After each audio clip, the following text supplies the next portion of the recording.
Bonjour à tous, bienvenue au domaine Scarabée. Aujourd'hui, j'ai la grande joie de recevoir Sylvie. Bonjour Sylvie. Bonjour Sandrine. Sylvie qui est avec nous depuis le début au domaine Scarabée et qui a un don bien particulier puisque Sylvie est médium, contacte défunts. Tout à fait.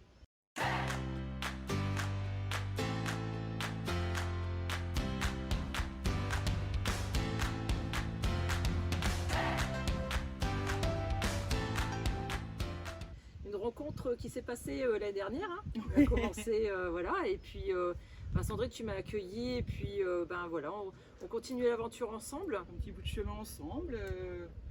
Tout à fait. On s'élève ensemble. Oui, c'est ça. Tout à fait, tout à fait. Et là aujourd'hui, on est là ensemble pour vous expliquer ce qu'est justement une médium contact défunt, parce qu'on a beaucoup de questions, il y a beaucoup de gens qui se demandent mais qu'est-ce que c'est? Alors Sylvie, déjà, est-ce que tu peux nous dire ce que c'est qu'une médium contact défunt? Alors, il y a plusieurs sortes de médiums, déjà. Il y a des médiums qui n'ont juste que des ressentis, il y en a qui peuvent voir les défunts, il y en a qui peuvent les entendre, il y en a qui peuvent les ressentir, il y en a qui ont le packaging complet. Voilà, toute médiumnité est vraiment confondue, il n'y a pas de... vous n'allez pas avoir une médium ou deux ou trois qui vont avoir toutes les mêmes capacités. Parce que je parle de capacité, je ne parle pas de dons, puisque nous sommes tous médiums à la base, on développe ou on ne développe pas. Voilà, donc médiumnité, ça veut dire intermédiaire entre ici et l'au-delà, d'avoir des contacts. Donc nous n'allons pas les chercher, surtout faut arrêter avec ces préjugés de dire laissez-les en paix, laissez-les en repos éternel. Faut savoir que c'est plutôt l'inverse, c'est eux qui viennent pour justement dire je suis là, ou d'aller délivrer un message aux êtres quand on a eu une affinité, quand on s'est aimé sur terre, et ben ça continue de l'autre côté. Donc ils aiment le faire savoir qu'ils sont encore près de nous. Et puis voilà, j'ai des messages spontanés ou j'ai des messages sur demande, mais c'est toujours eux qui décident s'ils descendent ou non. D'ailleurs, Voilà. tu dis souvent que tu n'es pas la secrétaire de l'au-delà. Non, je ne suis pas la secrétaire, je n'y serai jamais, je pense. Mais je pense que c'est valable pour tous les médiums. Ça, je parle au nom de tous. Voilà. Donc Sylvie, comment ça t'est venu? Comment tu as pu voir que tu avais cette compétence? Ça doit faire drôle quand même. Ah oui, ça fait drôle. Alors, voilà, ça partit de quelque chose de dramatique pour moi, puisque c'est le départ de ma maman. Après le décès de ma maman, j'ai assisté à son départ. Bon, après, je ne sais pas, mais j'ai appris récemment, c'est parce que je suis restée auprès de maman pour son départ et que je lui ai tenu la main, que j'ai fait, voilà, j'ai eu une transmission, en fait, on va dire, spirituelle ou pas, je ne sais pas comment ça a pu se faire, mais voilà, les premiers temps, quand j'ai commencé à percevoir des trucs, quand j'ai commencé à entendre, je pensais que j'étais devenue schizophrène, ou j'avais eu un choc post-traumatique, et puis s'avère que en commençant à me renseigner, à aussi parler aux gens de ce que je ressentais aussi et ce que je percevais pour eux, je me suis rendu compte que ça leur parlait. Donc je me suis dit, bon, voilà, c'est qu'il y a quelque chose, et je fais mon bonhomme de chemin. Au début, je disais à Sandrine, quand je suis arrivée, je suis bébé médium. Alors, comme tout bébé, ça évolue. C'est clair. J'ai évolué dans ma médiumnité. Non, c'est grand-mère médium, alors on pourrait dire non, ça maintenant. Non, c'est un peu comme la mimolette, t'as la jeune, t'as la moyenne. Je suis à moitié, moi. Mais on évolue dans la médiumnité, ça stagne pas. On dirait que là-haut, ils aiment essayer de nous... du travail, en voilà, fait. c'est du travail, c'est un peu comme un sportif qui, à force d'entraînement, peut amener à faire des choses et évoluer. J'ai eu au départ, voilà, j'ai commencé à entendre, à voir. Ça t'a interpellé de voir et d'entendre? Tu y croyais quand même, ou tu savais de quoi il s'agissait? Tu en avais déjà entendu parler? Alors oui, j'en avais déjà entendu parler, mais quand ça nous touche, nous, on est toujours à douter. Voilà, on se dit, là, c'est pas possible. Voilà, j'ai pensé tout de suite à une maladie mentale où je me suis dit, mais je suis pas bien. Ou au poste, parce que je venais de perdre ma maman, je me suis dit, c'est peut-être un choc post-décès de ma maman. Peut-être que, voilà, j'ai tout envisagé sauf ça. Et il y a un moment donné où j'ai commencé à me poser des questions, puisque c'est normal, hein, comme j'avais déjà entendu parler de ça, et si. Et tu l'as accepté facilement, enfin, parce que c'est peut-être pas forcément choisi. Ah non, c'est pas choisi. Alors, par contre, toi, tu as été choisi pour le coup. Ben, je pense, et puis le fait est, c'est que, alors, étant moi-même fort dans l'accueil, c'est que j'ai pas eu déjà peur, j'ai pas, bizarrement parlant, hein, puisque plein de gens à qui on pourrait dire, vous voyez des morts, ça vous fait pas peur. Non, j'ai pas eu peur, j'ai l'impression que c'était une normalité. Et puis aussi le ressenti que je peux en avoir de ces contacts qui est bienveillant, qui est voilà, assez même rigolo, même voire des fois. Hein, C'est vrai que des fois, alors moi, pour avoir assisté à plusieurs contacts défunts avec Sylvie en assemblée, hein, et même d'ailleurs à titre individuel, on rigole bien des fois. J'avoue qu'avec Sylvie... J'ai mes copains ici-bas, mais j'ai mes copains aussi là-haut. Elle n'est pas toute seule, quoi, vous voyez. Ah non, c'est sûr et certain. Mais c'est vrai qu'on pourrait dire, oui, tu vas en avoir peur, mais je sais pas. J'ai pas une évolution en me disant, comment dire, il y a un truc qui est bizarre et tout. Vraiment, ça a été dans l'accueil. Alors justement, je me laisse, quelle est ta vision à toi de la mort alors? Qu'est-ce que tu t'en es fait complètement finalement changé. Complètement changé. Alors, pour un petit aparté, c'est-à-dire que quand j'ai eu cette médiumnité qui s'est voilà, qui s'est révélée, je ne sais pas pourquoi, mais j'ai dit, on m'a rendu la vue. Je ne sais pas pourquoi, je me suis réveillée et c'est comme si je voyais autrement les choses. J'avais l'impression de voir au-delà des choses, et ça m'a amené des certitudes. Je ne sais pas comment l'exprimer, hein, avec des mots, parce que c'est beaucoup avec du ressenti, mais ouais, fallait que je vive les choses. Voilà, je ne sais plus ce que, du coup, j'ai perdu le fil. Quelle est ta vision en fait de la mort, toi, du coup, tu dis bon bah ça a changé, oui, ça a dû complètement changer ta vision de ce que nous on nous apprend, on va dire sociétairement parlant, et de ce que tu as vécu toi en tant que médium, ça a dû te changer en fait ta vision. Bien sûr, bien sûr. Et alors pour toi, qu'est-ce qui nous attend après là? Est-ce qu'il y a quelque chose après la mort? Il n'y a pas de fin. En fait. Il y a quelque chose après la mort. Il y a la fin pour ceux malheureusement qui restent sur Terre et qui doivent, les gens qui nous quittent, il y a quand même une fin, puisqu'on n'a plus l'aspect physique, on n'a plus la voix de la personne et tout ça, mais pour nous qui connaissons ce passage, il n'y a pas de fin. Il n'y a pas de fin, c'est une transformation, c'est un nouvel état d'être, et on est autrement. Voilà, on est autrement, c'est une renaissance, c'est une transformation. Moi je veux dire, une fois je me rappelle, parce que j'ai demandé à mon guide, je lui dis mais comment vous expliquez ça? Il me dit écoute, alors il m'a expliqué de deux façons. Il m'a dit écoute, quand tu vois une chenille par terre, c'est vous, donc si tu ne voyais pas cette transformation, tu ne saurais pas qu'elle devient un papillon. Donc pour l'instant vous êtes les chenilles, à un moment donné il va y avoir une transformation et vous allez vous déployer en beau papillon, ce qui fait que vous allez prendre de la hauteur, vous allez pouvoir beaucoup et au-delà. J'ai dit oui, effectivement, c'est un bel exemple. Et puis une fois, j'avais posé la question en disant mais comment on peut voir un petit peu la philosophie de la vie et puis de ce qu'est la vie et la mort. Il me dit, il m'a indiqué, alors en plus il est là parce qu'il intervient, il acquiesce à tout ce que je dis, là, il me tape un peu là sur la tête, et il me dit tu vois, quand tu es dans le ventre de ta mère, tu es comme un cocon, tu es tout au chaud, et pourtant tu es serré, tu es à l'étroit, et pourtant tu te sens en sécurité. Et puis au moment de la naissance, c'est quand même un traumatisme pour l'enfant, et tu as peur de cette naissance, et tu viens au monde, mais là tu te rends compte que tu vois de jolies couleurs, tu peux te déployer, tu peux bouger, tu as un autre monde qui s'offre à toi, mais tu n'avais pas conscience quand tu étais dans le ventre de ta maman. Et là, après, le passage de cette vie à la mort, mais bon, je n'aime pas ce mot, ce passage de la vie à la mort, c'est un autre, comme une petite boîte qui devient une moyenne boîte et qui devient une grande boîte. Voilà, on passe sur quelque chose encore plus grand. Donc voilà, il n'y a vraiment pas de, c'est juste une transformation en fait de chaque continuité, une évolution. Mais une continuité de l'esprit en tout cas. Bien sûr, c'est prouvé notre corps qui est notre moyen de transport, on va dire, dans cette vie sur Terre. Mais bien sûr.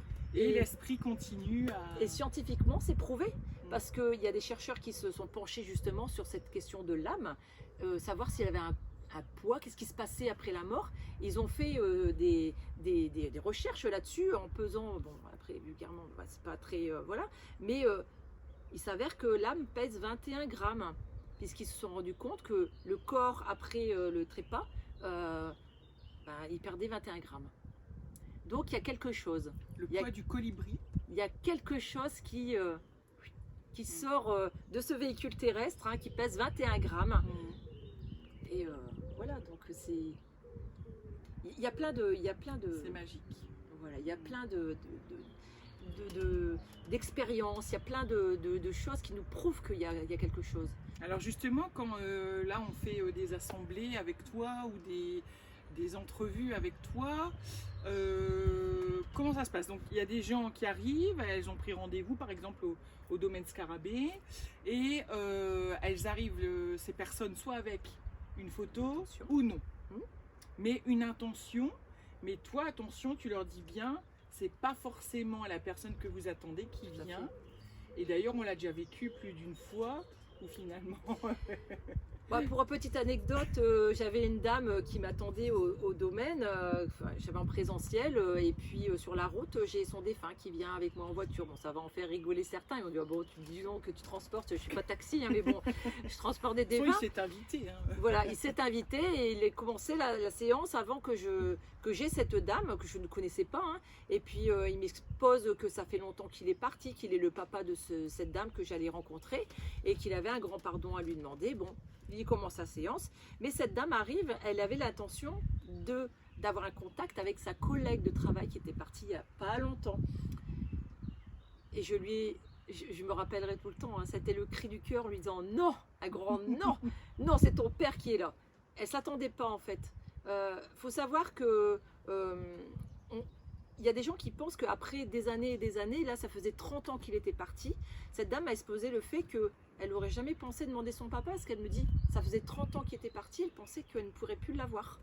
Or, non, il n'y a pas de temps, hein, il n'y a pas de temps. Quand sur les autres plans, on va dire, mais oui, mais bien sûr. Astro, il n'y a pas le même temps qu'ici sur Terre. Non, pas du tout, pas du tout. Ça passe très très vite, parce que nous on vit très très longuement. Peut-être sur d'autres plans ça passerait très vite. C'est ça, c'est ça. Il y a vraiment cette distance. Il faut vraiment prendre en compte que n'ayez pas peur de demander vos défunts, même si ça fait très longtemps qu'ils sont partis. Vous savez, moi des fois j'ai des aïeuls qui ça fait longtemps. Et ce que j'aime bien, c'est que j'ai ces personnages, et puis les gens, ça leur dit rien. Et quand ils se renseignent, parce que je leur dis tout le temps, renseignez-vous sur ce défunt que j'ai eu. Et les gens me retéléphonent, me disent, bah, je me suis renseignée, j'ai demandé, effectivement, j'avais ceci, j'avais cela, j'avais un... Voilà. Parce que toi, tu as des infos que les gens n'ont pas, puisque c'était il y a très longtemps. Et peut-être et des fois, je soulève des secrets de famille. Petits, et des fois, tu vois, du coup, il y a des choses qui se dévoilent et qui font comprendre finalement aux gens qui viennent te voir que voilà, ça peut expliquer ceci, explique cela. Il n'y a jamais de hasard, c'est-à-dire que si j'ai ce message pour eux, voilà, c'est que bien souvent, ça les interpelle quelque temps après. Des fois, j'ai simplement des mots. Je me rappelle une dame qui avait une problématique, elle ne trouvait pas de boulot, et puis sa maman, je lui dis, elle demande de l'aide de sa maman. Et cette dame, cette défunte, me dit Vicente, il faut vraiment qu'elle retienne Vicente. Alors sur le coup, ça parle à personne, c'est vraiment sorti de son contexte. Et puis, elle le note, quoi. Voilà, elle le note quand même. Et un mois après, à peu près un petit mois après, un matin, elle m'envoie un message en me disant, regarde, j'ai reçu un mail pour un entretien d'embauche signé Catherine Vicente. Elle me dit, quelle loi de probabilité je peux avoir ce nom de famille qui ressort. Voilà, faut vraiment, des fois, c'est des choses qui sont complètement sorties de leur contexte, et puis ça prend toute dimension après, en fait, une fois que la séance est passée. Il faut savoir être ouverte et écouter. Tout à fait. Et du coup, on sait donner du sens, et ça nous aide, en fait. Hein. Parce que le but ultime de ça, c'est quand même de trouver une paix intérieure. Bien sûr, bien sûr. Savoir que ses proches vont bien déjà, savoir qu'ils sont encore auprès de nous, savoir qu'ils peuvent aussi nous aider, hein, dans la vie de tous les jours. C'est quand même voilà, un grand apaisement. Et je trouve ça un cadeau extraordinaire de pouvoir avoir justement, alors j'ai pas, sans prétention aucune, hein, des gens comme nous qui puissions vous délivrer des messages parce que c'est tellement moins angoissant que de rester avec des réponses et des questionnements, parce que des fois on a même aussi, ce qui nous amène en consultation, c'est aussi des questionnements sur les départs des gens. Ah, je voudrais savoir s'il n'a pas souffert. Et puis comment il est parti. Il y a des questions, voilà. Il y a des questionnements. Il faut quand même savoir que dans la mort, pour nous, individus lambda, ça reste ce qu'on en apprend. Et c'est vrai qu'en Europe, quand même, la mort, elle est taboue, la mort, elle est malheureuse, on est en noir, on est en deuil, alors c'est sûr que c'est un moment difficile parce que comme on est des êtres de lumière, il y a un peu de lumière de nous qui part avec le défunt. Et nous, on reste là-dessus, on cultive ce départ, alors que par exemple, avec le dessin animé que tout le monde connaît, Coco, on voit bien que dans d'autres civilisations, c'est la fête, c'est fêté, quoi. Voilà, ils accompagnent. Il faut savoir que moi j'ai déjà participé à un enterrement où j'avais du gospel et les gens dansaient, chantaient, accompagnaient le défunt, et c'est complètement surréaliste pour nous, en disant mais mon Dieu, ils sont pas avec leur mouchoir, ils pleurent pas, mais qu'est-ce que c'est de ça? C'est un moment douloureux. Voilà, mais ça dépend les cultures, ça dépend de tout. Et moi, quand je vais à un enterrement, alors avant, oui, effectivement, j'aurais pleuré le défunt. Maintenant, alors c'est pas égoïste de ma part, mais je ne peux plus. Quand je vais à un enterrement et que je vois le défunt, alors les gens, quand je le dis, ils me disent ouais, non, effectivement, ça se fait pas, mais c'est que on salue le cercueil. Quand on va à l'église, on salue le cercueil, mais moi j'ai juste envie de me décaler et de saluer le défunt qui est là, juste à côté de son cercueil et qui fait un grand sourire en me disant bah lui il est venu, et complètement détaché de ça. Et puis il y a vraiment ce décalage, et je peux plus pleurer parce que je ressens l'amour qu'a le défunt et cette libération qu'il peut avoir. Et voilà, c'est parfois de souffrance. Je vais souffrir pour ceux qui restent sur terre, mais plus pour le défunt. Ça, par contre, c'est vrai que c'est une souffrance. C'est ce qu'on dit souvent. D'ailleurs, la mort, c'est une souffrance pour celui qui reste. Ah, tout à fait, mais c'est exactement ça. C'est exactement ça.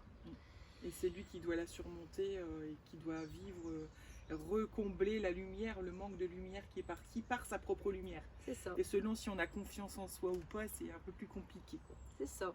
Alors, est-ce qu'on doit avoir peur de la mort, Sylvie? Non, du tout. Du tout. Alors, effectivement, quand on parle de la mort, c'est quelque chose qui n'est pas palpable et c'est quelque chose qu'on ne peut pas voir et appréhender. Et c'est pour ça qu'on a peur. Hein. L'humain a peur de ce qu'il ne voit pas, ce qu'il ne peut pas palper. Mais non, c'est un passage qui se fait tout en douceur.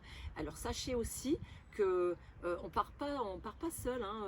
C'est-à-dire qu'il y a toujours on vient nous chercher. Il y a toujours des accompagnants. Et d'ailleurs, là-haut, en fait, ne disent pas le départ des gens. Hein. Sauf si l'âme est en train de partir, s'il n'y a plus rien à faire. Là, ils viennent pour rassurer ceux qui restent, hein, en disant on sait qu'il part, on sait, mais on va venir le chercher. Rassurez-vous, il y a un tel ou telle personne va venir le chercher. Ça m'est déjà arrivé en consultation, de dire pour apaiser, mais toujours dans le rôle d'apaiser. Mais ils ne vont pas les dire toi demain, tu vas être parti, profites-en ou des trucs comme ça. Ils ne vont jamais annoncer ça. Mais la mort, non, c'est tout en douceur. D'ailleurs, il n'y a qu'à se renseigner sur ceux qui ont vécu justement des morts imminentes, hein, des EMI, quand ils reviennent et qui rapportent leurs témoignages. Pour bon nombre d'entre eux, ils étaient dans une plénitude totale, même limite, ils ne voulaient pas revenir. Un amour inconditionnel. Un amour inconditionnel. Ce qui est dit dans ces témoignages. Hein. Donc voilà, c'est là que toutes ces expériences, tous ces témoignages, c'est vraiment un passage très doux, je peux pas dire autre chose, très doux. C'est incroyable, hein. C'est vraiment des choses qu'on n'a pas l'habitude d'entendre, c'est des choses qu'on n'apprend pas à l'école, que nos parents ne nous disent pas, parce qu'on n'avait pas encore à aller avoir la possibilité aussi d'en parler plus librement, d'avoir peut-être des lieux un peu plus spirituels où on pouvait parler de ça. Et c'est vrai que la première fois où on entend ça, c'est quand même incroyable. Mais sachez que c'est incroyable aussi de le vivre. Et je vous conseille vraiment de le vivre parce que pour ma part, la première fois que j'ai rencontré Sylvie, elle rentrait dans la boutique donc du Scarabée et elle dit mais il y a un Michel pour quelqu'un. Alors moi je cherche un Michel concret si vous voulez, un Michel, un individu. Donc je regarde dans la boutique, il n'y a pas de Michel. Et Sylvie me dit mais non, un Michel, un défunt, un défunt qui s'appelle Michel pour quelqu'un. Et là, je reste stoïque. Bon, je lève mon doigt puisque mon papa s'appelle Michel. Donc, mais on se dit, c'est pas pour moi. Enfin, je comprends pas. On comprend pas très bien. Et là, elle me dit, mais il te remercie pour tous les signatures. Et je vois beaucoup de papiers, de signatures. Et je venais du matin même de signer en fait la création de mon restaurant qui s'appelle le Saint-Michel.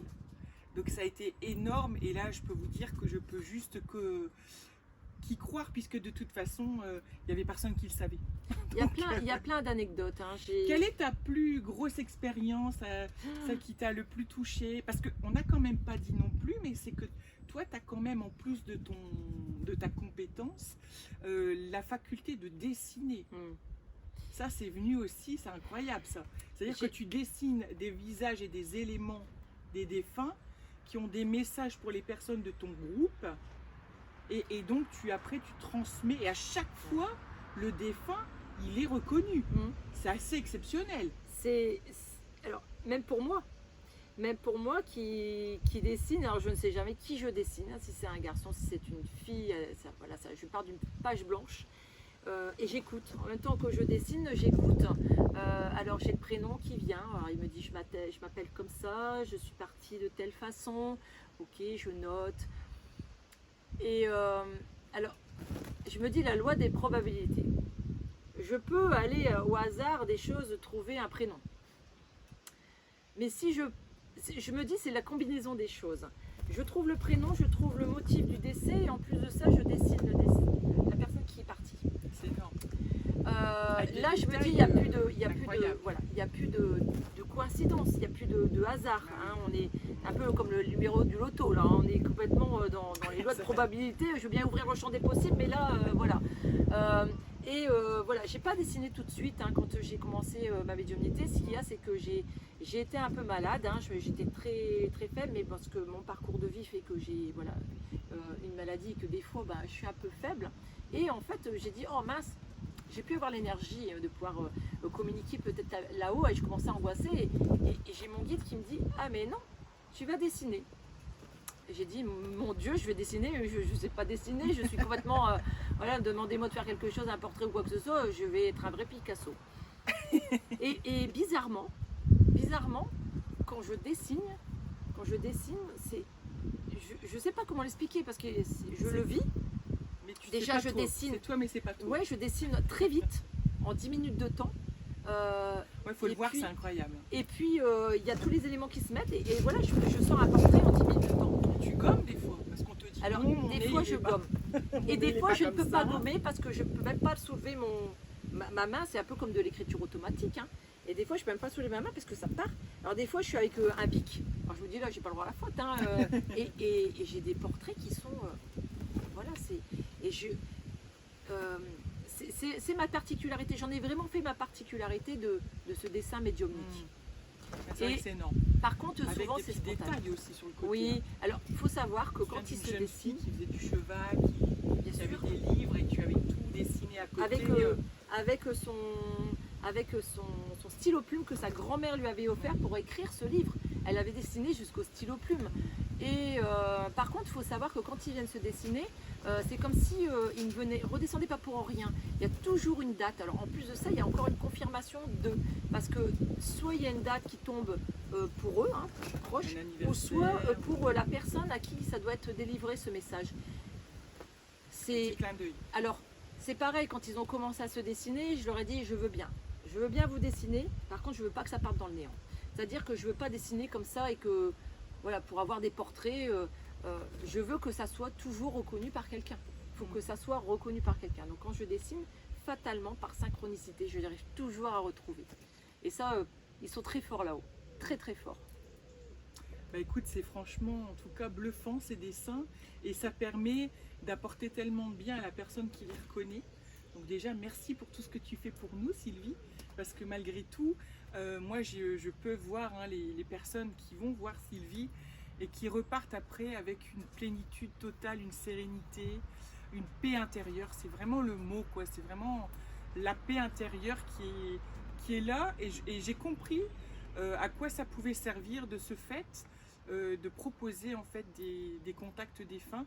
Bah oui, de trouver une paix intérieure. D'ailleurs, une fois, il y a un monsieur qui est venu me voir en me disant « Mais merci de m'avoir présenté Sylvie, parce que grâce à elle, j'ai évité 20 ans de psychologue. » Puisqu'il avait perdu sa maman et qu'il y avait des choses pour lesquelles voilà, il n'était pas rassuré, un départ un peu précipité et des choses non dites. Et avec ces petits détails vraiment qui sont très personnels, hein, qui sont à vous, hein, des détails à vous. Alors c'est marrant, mais ça peut être un mot, ça peut être même un mimique. Hein. Des fois tu fais, tu fais des gestes. Alors ça peut mettre un bégaiement. Des fois je vais me mettre à bégayer, à sortir les choses et puis je comprends pas moi sur le... Ah bah mon père oui il bégayait. Hein. C'est tout des petites mimiques. Je suis pas possédée, hein. Il rentre pas... voilà, je suis pas possédée, mais je vais attraper l'attitude. Je vais me mettre dans une position. Je vais dire là, j'ai plus de dents. Je ressens les choses. Effectivement, bon, bien souvent, voilà, on me confirme. Et puis, des fois, tu as des douleurs. Hein. J'ai même comment des la douleurs, personne est partie, du coup, tu as des douleurs de là où elle a souffert. En fait, ce matin encore, j'ai une dame qui vient me voir et puis je fais, elle avait son mari et puis je fais. Là, la jambe droite, il y a un problème avec sa jambe droite. Il me dit qu'il y avait un sacré problème. Et il me dit qu'il court. De nouveau, je ne comprenais pas. Il avait été amputé, en fait, ce monsieur. Il ne voulait pas me dire le mot amputé. Il voulait, voilà. Et il me dit, à ma femme que je recours. Et il me dit, j'avais un sacré problème à ma jambe. Ah oui, effectivement, il était unijambiste, forcément. Voilà, il y a tous ces petits trucs voilà, qu'il faut prendre en considération. Alors, j'ai à cœur de rappeler que quand vous allez voir un médium, il faut absolument ne pas parler. Un médium ne doit pas vous poser de questions. Il sait. Il sait, s'il est avec le contact, il sait. Il a le droit de vous poser une ou deux questions, voilà, pour dire, voilà, mais ne développez pas, ne dites pas oui, vous êtes nana, et puis commencez à développer. Vous répondez par le oui ou le non, point. Voilà. Mais si vous allez voir un médium, voilà, c'est comme les médiums voyantes, hein, de toute façon c'est pareil, surtout ne racontez pas votre vie, surtout. Il y a beaucoup de gens qui sont dans tellement d'une telle douleur qu'ils ont besoin d'exprimer les choses que quand, vous savez, quand vous allez voir un médium et puis qu'il commence à vous poser des questions, alors il est décédé de telle façon, hein, comment est-il décédé? Mais non, mais ça c'est pas de la médiumnité, ça c'est du question-réponse. Voilà, et c'est presque du mentalisme. Ouais. Donc non, il faut vraiment, quand vous gardez ça bien à l'esprit, que quand vous rentrez voir un médium, alors moi j'ai pas spécialement besoin de photos. Par contre, j'aime bien avoir une photo, peut-être dans la consultation, pour confirmer, pour dire oh, ben maintenant je veux bien le voir. Si je le vois pas, mais j'ai pas besoin. J'ai pas besoin spécialement de photos. Hein, des fois, il y a même des infos sur les photos, comme une fois tu as une photo avec un chien, et c'est parce que le chien était là aussi, donc il y avait double message finalement. Oui, bien sûr, bien sûr. Après, je fais pas que du contact défunt humain, je fais aussi du contact défunt animal aussi. Voilà. La communication animale aussi, il faut savoir que vos êtres chers au niveau de compagnie, hein, vos animaux de compagnie sont aussi passés de l'autre côté, mais aussi sont capables de venir communiquer. Et bien souvent, les gens, des fois, j'ai des défunts qui viennent avec leur chien, avec leur poule. Hier, j'avais un perroquet, alors je sais pas, voilà, c'est comme ça. Mais c'est rassurant de savoir qu'ils sont bien, s'ils sont bien. Voilà, c'est ça. Alors sachez aussi que ce que vous leur mettez quand ils partent, ils sont capables de nous le dire. Allez, deux anecdotes rigolotes. J'avais une dame qui vient me voir ici, hein, en présentiel avec ses filles, et puis le premier truc qu'il a dit, le défunt, en arrivant, hein, il me tend une laisse et il me dit tu demandes à ma femme pourquoi elle a mis la laisse du chien dans le cercueil. Qu'est-ce que tu veux que je fasse de cette laisse de chien? Je n'ai pas le chien. Et là, entre deux sanglots, la dame commence à rigoler en disant oui, c'est vrai, on lui a mis la laisse du chien, le chien est encore, son chien est encore là. Voilà, c'est des petites anecdotes. Une fois, j'avais un fils pour sa maman. En fin de séance, pour dire que c'est vraiment le moment rigolo, il sort, je le vois qu'il fouille dans sa poche, il sort des pièces, il me dit, mais ça c'est symbolique, hein, c'est pour se faire reconnaître. Je te paierai bien la séance, mais j'ai que des pièces. J'ai que des pièces de monnaie. J'ai pas assez. Et sa maman me dit, mon Dieu, elle me dit, dans notre pays, la tradition, c'est en Grèce, on met des sous dans la poche du défunt pour qu'il parte pour le passeur. Et ce fils venait, en fait, le clin d'œil de départ, en fait, avant de partir. Il a voulu encore faire un clin d'œil à sa mère en disant, voilà, tu vois, je te confirme. Et je te confirme que c'est bien, moi. Encore un élément pour se faire reconnaître. C'est surtout ça qu'il faut garder à l'esprit. Quand vous allez voir un médium, vous devez ressortir avec cette certitude que oui, vous étiez avec votre défunt. Voilà, la reconnaissance, c'est très important. Alors, il n'y a peut-être pas besoin de faire de longs discours. Des fois, juste un mot, une phrase, ça suffit.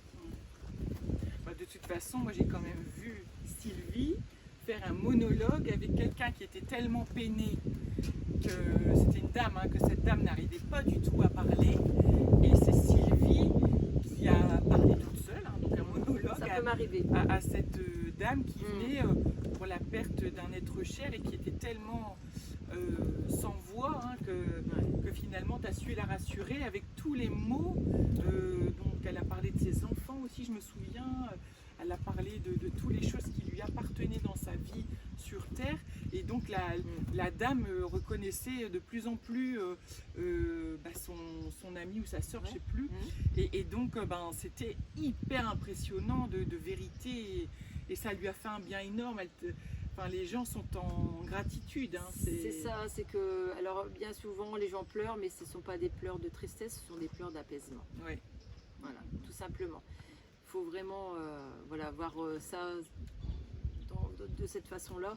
Et c'est vrai que ma médiumnité, des fois je vais peut-être avoir un petit peu, des fois un peu plus, ça dépend. Et ça dépend aussi le défunt, comment il était. Si j'ai des grands timides, forcément, fatalement, je vais avoir un grand timide de l'autre côté. Ça, c'est encore c'est encore de la reconnaissance.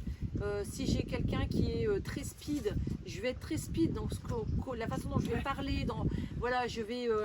Je vais m'adapter à la condition du défunt, c'est-à-dire que ce qu'ils étaient sur Terre, le reste là-haut. Voilà. Ça reste à là-haut, en tout cas pour nous parler à nous. Tout à fait. Pour qu'on puisse les reconnaître. Tout à fait.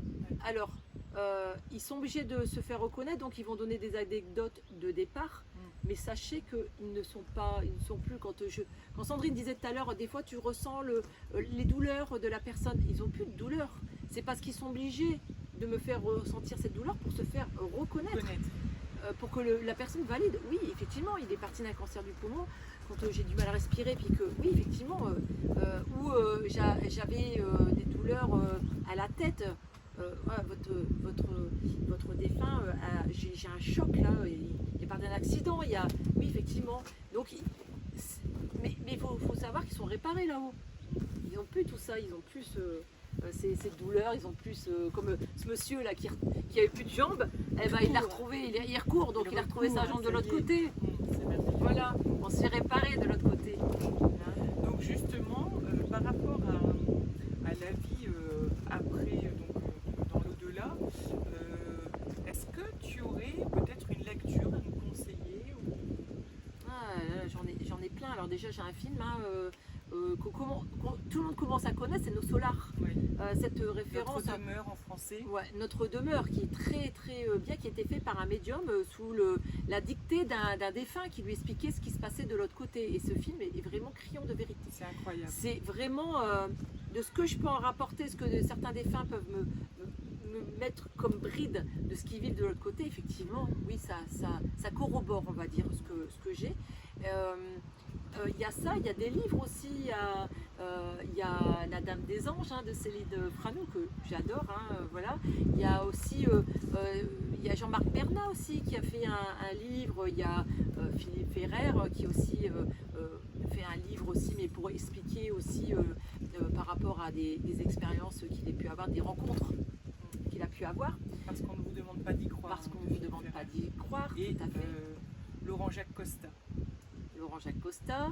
Il y a plein de gens qui ont fait des ouvrages sur l'au-delà et qui sont super, voilà, de très bonne lecture. Je mettrai en dessous. Hein. Oui. En Je pense dessous. que ça peut être bien de je mettrai montrer aux gens ce qu'on peut trouver Les orientaux. comme lecture pour nous guider un peu sur ce monde qui nous est complètement inconnu et qui est pourtant tellement intéressant et qui fait partie de notre vie finalement, puisque c'est ce qui nous attend après.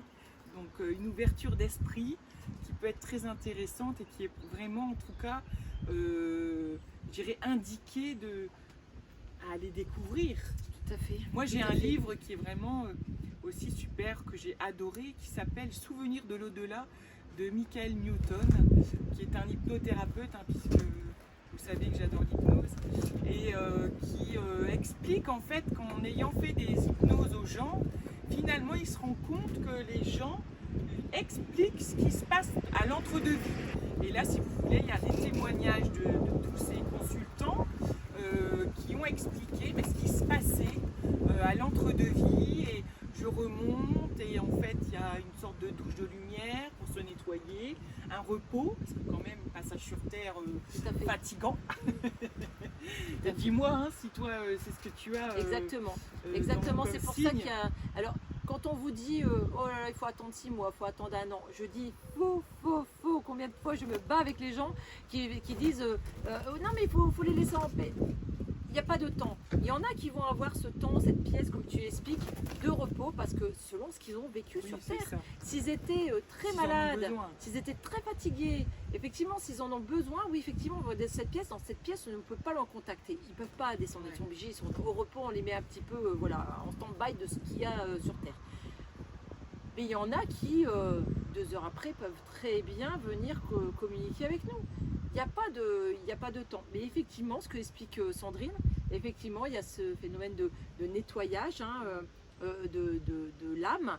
Et puis après, il y a cette phase de repos hein, dans cette pièce où on explique aussi au défunt, c'est là où on va lui expliquer voilà, sa nouvelle condition, ce qu'il peut apporter, ses missions aussi qu'il va pouvoir faire dans l'au-delà. Hein. Et puis on le met aussi un petit peu devant ce qu'il a vécu, ce qu'il a eu sur Terre. Hein. Ouais, Il doit faire le c'est bilan. ça, il va faire le bilan. Il doit faire le Alors bilan. pas de jugement, juste Sans aucun un bilan jugement. pour dire déjà est-ce que ce que j'ai été chercher en allant sur Terre, est-ce que j'ai réussi à aller le chercher pleinement? Est-ce que c'est quelque chose que j'ai réussi à avoir? Enfin voilà, c'est ce qui est expliqué en tout cas dans le livre hein, de Michael Newton. Et c'est incroyable parce que là-haut, on se retrouve entre groupes d'âmes. Hein, c'est pour ça qu'on dit qu'on appartient à un groupe d'âmes, à une famille d'âmes. Ça prend tout son sens en fait dans le livre et c'est vraiment assez exceptionnel de se rendre compte de ce qui pourrait être l'après en fait, hein, l'après mort. Donc finalement la mort qui est finalement une renaissance. Comme disait tout à l'heure Sylvie, sous une autre forme, mais encore plus forte finalement. Et un soulagement parce que c'est vrai qu'apparemment l'expérience terrestre est assez compliquée. Donc on découvrira ça. Hein. C'est ça. Chacun va le découvrir puisque de toute façon c'est qu'en arrivant on va forcément repartir. Et du coup c'est vrai qu'en allant à la rencontre de ce qui peut être, eh bien ça peut peut-être aussi nous soulager par rapport à nos défunts. Tout à fait. Sylvie, je te remercie énormément. C'est pour, moi qui te cette remercie encore une interview. fois. Hein. Et puis l'aventure continue. Bien Hein. sûr. Et puis voilà.